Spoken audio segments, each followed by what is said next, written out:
Dinas Pariwisata dan Kebudayaan Kabupaten Bangli belum mengusulkan bantuan dana alokasi khusus atau DAK ke pemerintah pusat. Berbeda dengan tahun-tahun sebelumnya, pada bulan Juli usulan biasanya sudah diajukan ke pusat.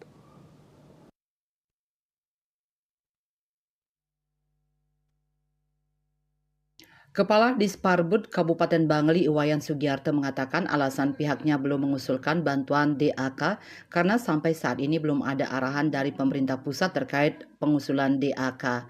Berdasarkan hasil pertemuannya dengan Bapenas, disampaikan bahwa dana DAK pariwisata untuk tahun 2025 tidak lagi seperti tahun 2024 dan tahun-tahun sebelumnya. Dijelaskannya jika sebelumnya ada dana DAK tematik wisata, namun untuk tahun 2025 belum ada kejelasan formatnya seperti apa untuk meningkatkan fasilitas, amenitas, dan aksesibilitas pariwisata di Bangli. Diakui Sugiarto, pihaknya selama ini sangat mengandalkan bantuan pusat, mengingat anggaran yang dimiliki daerah masih terbatas. Tiap tahun, Disparbud Bangli mengusulkan sekitar 5 kegiatan di pemerintah pusat. Dari 5 usulan ini, rata-rata yang direalisasikan hanya 3 kegiatan. Pada 2024, Disparbud Bangli mendapat kucuran DAK dari Kementerian Pariwisata untuk kegiatan pembangunan jalan kayu atau boardwalk dan pembangunan plaza. Lokasinya sama di sekitar Puresgare.